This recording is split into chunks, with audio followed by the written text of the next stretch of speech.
Today we rant about Gianni Infantino and FIFA. We talk about Eddie Howe leaving Newcastle, Zinedine Zidane being France's new head coach. The whole lot coming up next. Fred Asquith on the ball. Let's go.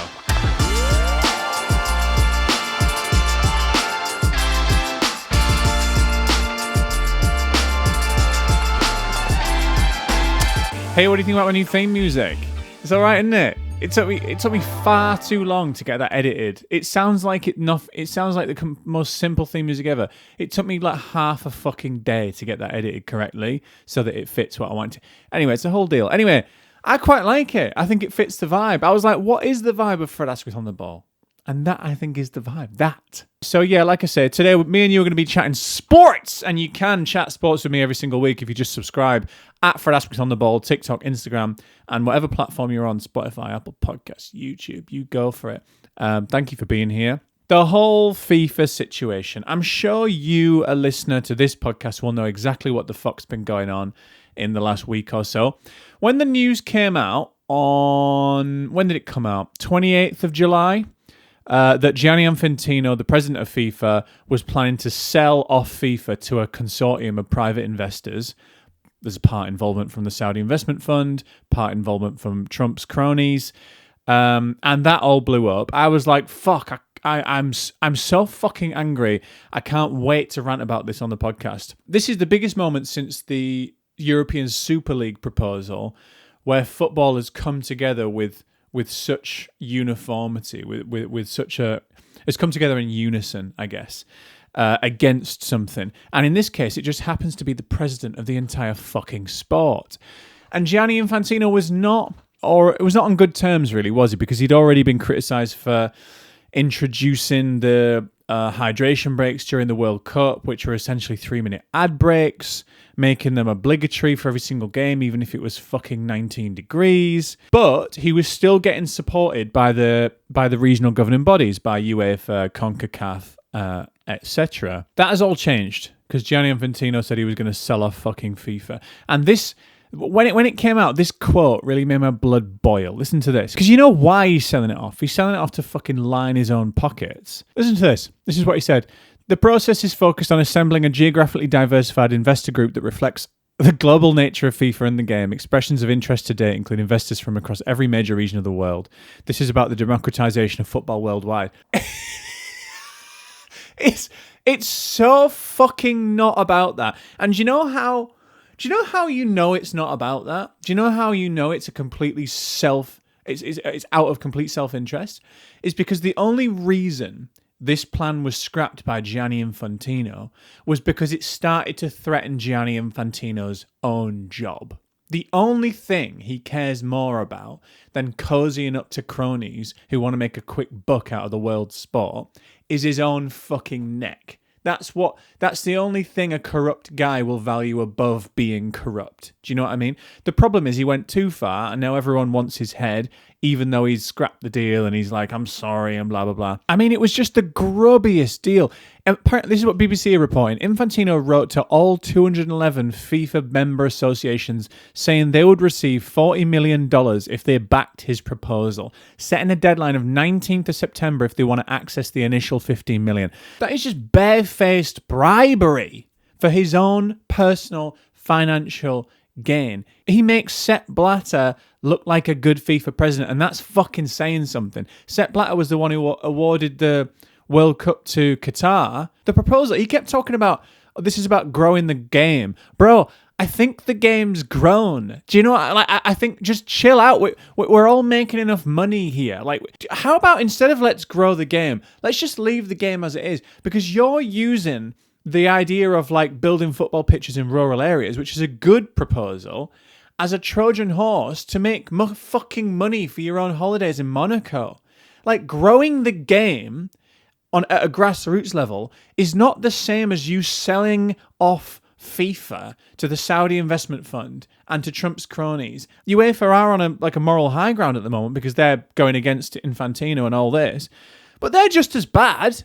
The way they've expanded the Champions League, and that, like, no one's thinking about the players. It makes me mad. But at the moment, UEFA aren't in our good books, so they were the most vocal in opposing FIFA's proposals last week. and then CONCACAF joined them and basically said, we're not going to take part in any FIFA tournaments all the while this proposal is live. Meaning that, hypothetically, in 4 years' time, if this was still going on, the World Cup would just be not a commercially viable product without those teams in it. So the proposal was never going to go ahead at that point. And in the same breath, they were criticising Gianni Infantino himself for bringing forward this proposal with such a speed. The consultation time was like just over a month, which is crazy. I consult my wife on how we're going to plan our wedding last year longer than that. You know what I mean? Like, this is about selling FIFA. And then suddenly, once his job starts getting threatened, the deal is dead in the water. And suddenly we realise the only thing he values more than making money is his own fucking neck. So where are we now? We're at Infantino is coming up to a new election period, I think. I don't actually know when the election specifically is, but he has to run for re-election. So it's not great timing for him, I'll be honest. And now UEFA are demanding all documents regarding to the investment plan, including email, WhatsApp, Signal, Teams, Slack, or any other platform, SMS, written correspondence, and meeting notes of any FIFA officer, employee, committee member, consultant, or agent, or any FIFA member association. Wow. This reminds me of like the lockdown Partygate situation where it was like, we're all sifting through Boris Johnson's WhatsApps, but then at the same time, you can obviously just fucking delete the WhatsApps. Like, are they going to do a deep extraction of every single person's phone? So he's in his third term. So this would be him standing for re-election for a fourth and final term in March, and he would need 106 votes from FIFA's 211 to win. UEFA have 55, CONCACAF have 35, which means that's 90 votes that he probably won't get currently because he's gone and fucked off those two governing bodies. I also think this reminds me of like the financial crash in the 2010s and how people went after bankers and there was investigations into how that happened and who was responsible. And ultimately, the people who were at the top weren't held responsible, weren't fined, weren't put in prison. I'm not saying this is a prison situation, but I am saying that I'll doubt if we see Infantino committed to any kind of proper investigation or accusation. I think it'll end up being that like some fucking middle manager in Switzerland or something will be like, oh, why am I getting picked on? They'll get fired. And then Infantino probably won't get re-elected, but like he'll be fine. To be honest, Infantino, that is the biggest corporate misstep that I can remember. Like, you've actually you've bent over and fucked yourself. In other football news, Eddie Howe stepping down as coach of Newcastle. He's left and he says, after a period of personal reflection, I've decided that now is the right time for me to step away from my role. I think the main conversation around Eddie Howe is, how has he left himself in terms of future employment? Like, there were certain points during that tenure where he would have been like the first Englishman in line for the England job, and also there were certain points where you're like, oh, you know, he's got the funding now at Newcastle to maybe take Newcastle to the next level, and maybe he's the right person to do that. You know, he qualified for the Champions League twice. Now he's left after, you know, first season he was 11th, last season he was 12th. How effective really was he? Can he take teams to the next level? If you're like let's say a Chelsea who change managers quite frequently, or if you're, maybe like a Liverpool or something, would you think about Eddie Howe as a coach appointment? Fair enough, both those teams don't need one right now, but would you think about him? I don't know if you would. I think he's still sort of stuck in that upper mid-table section where you could see him coaching like an Everton, a Palace. I think there was a time where he was potentially stepping up to a higher echelon. I don't think he's left in that high of a regard, personally. And in terms of the England job, there is a suggestion. Well, I'm not saying he's left for the England job because Tuchel's been backed by the FA and blah, blah, blah. But as I talked about in the previous episode, Tuchel does have some pretty crunch Nations League games, 4 in a row in September going into October, one against the world champion Spain. That's going to be really indicative of whether Tuchel is the right person to take us into the Euros. And although that's almost certainly not on Eddie Howe's mind whatsoever in his decision here, I do think it will be on his mind in regards to his decision in the next few months. I think if a club comes for him, if there's like an early sacking in the season and a club comes for him, I don't think he's going to want to take a job like that, because in the back of his mind, he might be like, well, if Tuchel absolutely shits the bed in September, October with these Nations League games, there might be an England job that kind of has his name on it. Because hypothetically, if Tuchel got fired, I hope this doesn't happen. I hope we beat Spain. I hope we win the Nations League. I hope everything's fine. Hypothetically, if Tuchel got fired, the FA aren't going to appoint another non-English manager twice in a row. It's just not going to happen. It's always going to be a flip-flop of like, oh, well, let's go back to an English coach. And if it had to be an English coach, who would be above Eddie Howe? I honestly can't think of anyone who'd be even close to Eddie Howe. There was a time where like it was like maybe Eddie Howe, maybe Sean Dyche or something, but like they've all completely fallen by the wayside. I think it's just literally Eddie Howe, unless it be Anthony Barry, the assistant coach for Tuchel. I don't know. Obviously, my pick would be Lee Carsley, who has done wonders with the under-21s. He has Irish and English roots. Not that matters, but just making the point about the Tuchel thing. He would be my pick. But in terms of like an established, would you say elite? Well, top level club manager, Eddie Howe would be the pick. So I think that'll be in the back of his mind in terms of does he take any jobs in the coming months. Zinedine Zidane is France's new head coach. French national team taking over from Didier Deschamps. Now that is a real act to follow, isn't it? Didier Deschamps took over in 2016, showed a lot of promise in their first tournament in 2016. 2018 won the World Cup, sorted. You know what I mean? Smashed it. 2020 again looked like the most dangerous team. Point is that Didier Deschamps had an unbelievable run. So who could take over from that? Who has the pedigree to take over from that? Who has the stature, the reputation to take over from that? In terms of French options, it is only Zinedine Zidane. Only.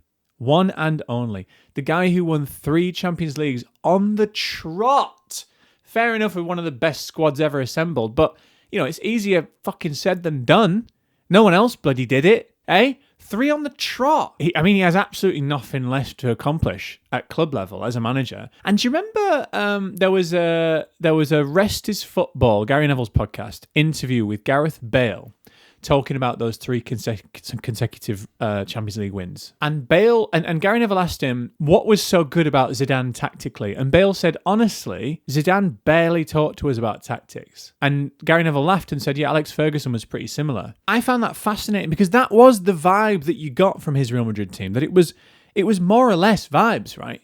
That was the Real Madrid team that just would not fucking quit. You just never felt like you were ahead enough to be comfortable and feel like you were going to win the game. Deschamps was always said to be a relatively conservative-minded manager who also allowed his star players to express themselves, right? The thing about Zidane is he is pure vibes, so he will probably lose some of that defensive solidity, which I know is crazy to say after he's shipped 6 against England, but that wasn't even a game you could even count. I think you'll lose some of that defensive solidity, but you'll gain a complete freedom of expression with those star players, which they have about 19 unbelievable wingers for some reason, that I think could just see them bulldoze their way through knockout rounds. Like, he's clearly the king of knockout tournaments. 3 Champions Leagues in a row. The fact that he's now coaching that France team, Mbappe, Elise, Doué, Cherki. I mean, this is terrifying, to be honest. Now, England having Tuchel as manager, which what felt like the most sort of elite club manager to ever really take over the national side, apart from maybe Ancelotti with Brazil, I guess, Mancini with Italy, arguably. But Tuchel was like, oh yeah, we've got the one. Now they've got Zidane. It's a bit like, well, for fuck. Oh, and also now Germany have got Klopp. It's a bit like, suddenly, I wonder why national team management is now becoming more attractive to younger managers. I'm not saying these are like young guys in the grand scheme of things, but in terms of international management, they are young and they're coming at it a lot sooner in their career than previously. Previously, you'd have like Sven-Göran Eriksson, Roy Hodgson, Bobby Robson. You'd have people who had sort of completed it at club level. You could argue Zidane has, to be fair, but like for a longer period, and then they moved to international management as sort of like a retirement plan almost. And now Klopp, arguably, really, he could take over any club job in the world. And Zidane could. Zidane said in his interview he got offered every club job in the world essentially. He could take over PSG, he could take over City, anyone. And he's chosen to go to international management. Tuchel, he's not quite on that level in terms of any job, but really he wouldn't be sniffed at for the Real Madrid job, for example. Like, these guys are going into international management far sooner than their historical peers did. I wonder if that's because of... I'm sure there's so many reasons, personal and on a macro scale, for this. Also, it might just be coincidence as well. But I wonder if that is partly because the growing intensity and demands of the club game, the increased number of games, the increased travelling in pre-season, even mid-season tournaments with the Club World Cup, that really takes its toll. That is a full-time job. Whereas if you coach an international team, you can get an incredible annual salary, set yourself up for some amazing bonuses if you win a major tournament, and you can have the sort of vibes of like coaching a team, at least intermittently. With the introduction of the Nations League, it's improved as well in terms of contact time in a competitive sense. So like suddenly what felt like a really stale, like I say, a retirement plan option, now it's like, how can I, as Zinedine Zidane, how can I, as Ancelotti, how can I, as Klopp, rubber stamp my legacy as a manager? The only way you can do that when you're at the top like those guys is to win the World Cup, win the European Championship. I think I can see why it's massively appealing. Like, you're meeting up with a team once a month at most, once every other month sometimes. You've got time to plan, you've got time to assess. You don't have to worry about transfers. Here's another thing I've just thought of. You don't have to worry about directors of football, and you don't have to worry about club presidents dictating transfers. You don't have to worry about budget available. You don't have to worry about stadium construction. You don't have to worry about any of this stuff. You just have a pool of players, no question. This is who you can pick from. Also, you can guarantee you've got employment for a couple of years. I'm thinking of all these reasons now. Like, in club football, you can't even guarantee you'll have the job for 9 months if you're not doing very well. In international football, fair enough, you do switch managers if they're doing shit, like in any job, but you can sort of guarantee you'll have that job for 2 years because you're going to go prove yourself at the international tournament. So there's all these reasons I can completely see why these elite club managers are taking international jobs earlier than they previously would have. So it's really interesting. Kind of wish Zidane didn't take the France job, Klopp didn't take the German job, because that's fucking terrifying. And I think it means that my hopes of England winning the Euros are just slightly less realistic than they were a week ago. Another bit of football news. Jordan Henderson and Danny Welbeck have both joined Chelsea in the last week or so. And I think that is fascinating. Those are the transfers that fascinate me most. It's the old heads being drafted in to establish standards, bring experience. You know, this is the Thiago Silva at Chelsea transfer. When everyone thought Thiago Silva was over the hill, and then suddenly he comes in and he's the catalyst to them winning the Champions League. And this speaks to as well, you know, it's really relevant, especially the fact that it's Jordan Henderson. Tuchel, from the start of his England tenure, brought in Jordan Henderson as like he is a key leader for me. He's going to be in the squad, whether or not he's even playing for Brentford or whoever, whether or not you could argue he's even fit enough for this level of football anymore, or he's got the quality of someone who else I could bring up like a Wharton or whatever. He's going to be in the squad because I value the leadership that he brings. And Xabi Alonso is now the manager of Chelsea, and I feel like he, of all people, knows that. You know, he is someone who played as a relative elder statesman at Bayern Munich, while they were absolute world beaters. He knows what he provided to that team in terms of leadership and experience. And let's just drill in on that Henderson. I mean, I'm happy for Danny Welbeck. It's a bit surprising because usually this type of leadership signing you would imagine at central defence or centre midfield. But fair enough, Danny Welbeck, I'm excited to see what happens there. I think he's always been quite an underrated player. Clearly, he's still a good goal scorer based on last season's numbers.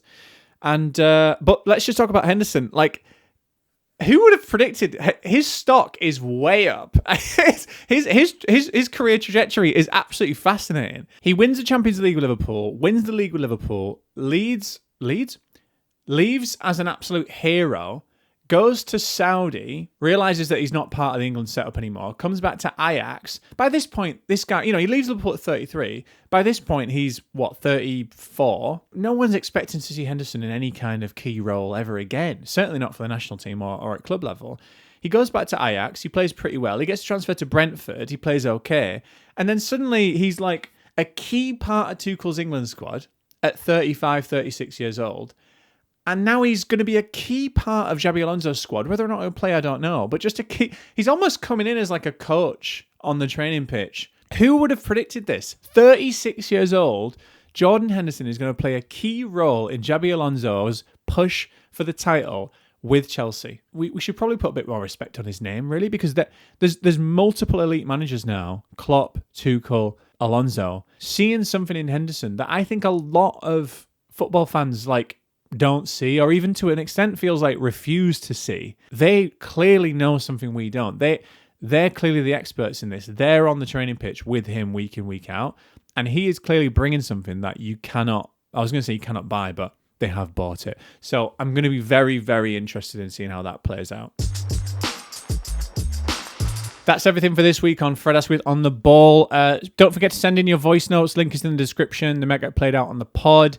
This was Fred Asquith on the Ball with me, Fred Asquith. Me and you are chatting sports every single week if you only just subscribe. Follow the pod at Fred Asquith on the Ball on TikTok and Instagram. Rate and review, please. 5 stars. Fob is on the up. I'll see you next week. Bye-bye.